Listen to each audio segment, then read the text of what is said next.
उठाया। उन्होंने कहा उत्तर प्रदेश को एक और नया कार्यवाहक डीजीपी मिला। पुराने डीजीपी ने अगर विधान और संविधान के हिसाब से काम किया होता तो उनको अफसोस ना होता। आज जाहिर सी बात है उनको बहुत सारी चीज़ें नज़र आ रही होंगी। देखिए, अब अखिलेश जी के पास कुछ काम है नहीं। उनके पास दो काम है, एक ट्वीट करना, दूसरा कि अनर्गल बयानबाजी देना है। तो आप रोहिणी आयोग की बात क्यों नहीं करते हो?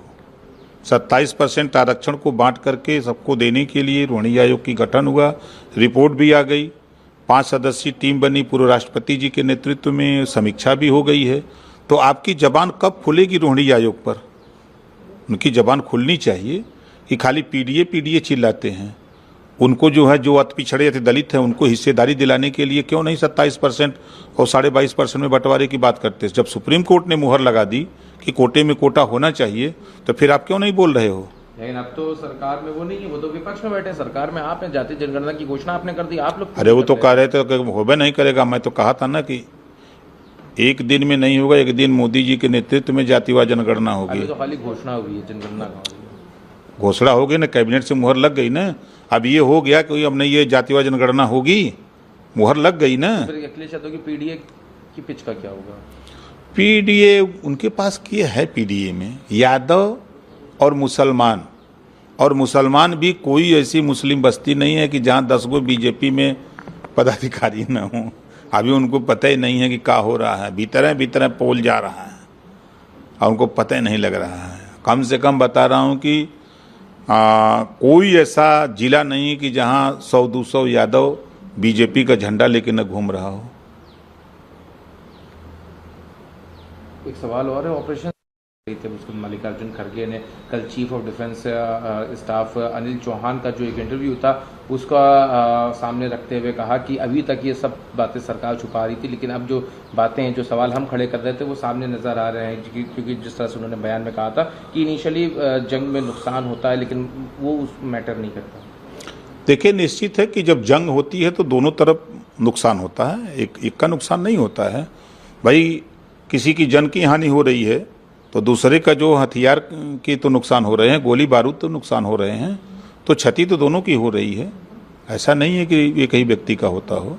मारपीट में किसी को चोट लगती है, किसी को मुक्के से मारते हैं, किसी का हाथ तोड़ देते हैं तो उसमें तो दोनों लोगों का नुकसान होता है ना। धाराओं में 2 साल की सज़ा सुनाई गई है और कुछ उसमें उनको फाइन भी लगाया गया है। भाजपा का इसके ऊपर क्या स्टैंड है? देखिए, कोर्ट का फैसला है, हम उसको स्वीकार करते हैं और उस फैसले को अधिकार है कि हम हाई कोर्ट जाएंगे, चुनौती देंगे और न्याय निश्चित है कि हाई कोर्ट से हमको न्याय मिलेगा। तो क्या पार्टी जाएगी या अब्बास अंसारी खुद? पार्टी खुद जाएगी। अब्बास अंसारी जाएं तब भी पार्टी है, हम जाएं तब भी पार्टी हैं।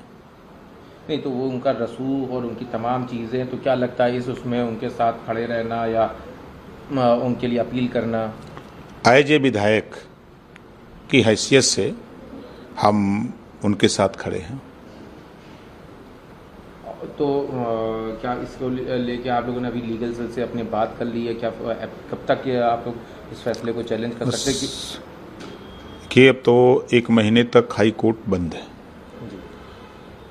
और बातचीत चल रही है, कार्रवाई के लिए कागज पत्र तैयार हो रहे हैं। अच्छा, इस दरमियान एक और जो टेक्निकल चीज़ है कि 2 साल या 2 साल से ज़्यादा की सज़ा में सदस्यता पे एक संकट मंडराने लगता है, तो उस सिलसिले में क्या कहेंगे? हाई कोर्ट में छुट्टी है और अगर ऐसा कुछ, तो इसके लिए क्या विधानसभा अध्यक्ष से बात करेंगे या क्या कुछ? नहीं, बिल्कुल बात करेंगे, विधानसभा अध्यक्ष से बात करेंगे कि भाई छुट्टी है, उनको मौका दिया जाए अपनी बात कहने का हाई कोर्ट में। कई विधायकों के मामले में इसी उत्तर प्रदेश में देखा गया या राहुल गांधी के मामले में देखा गया कि फौरन सदस्यता रद्द हो गई। ठीक है, हमारा काम है कहना, हमारा काम है सिफारिश करना और अपना अध्यक्ष जी का काम है अपना काम करना। मतलब इस पूरे समय में भाजपा अपने विधायक के साथ? बिल्कुल।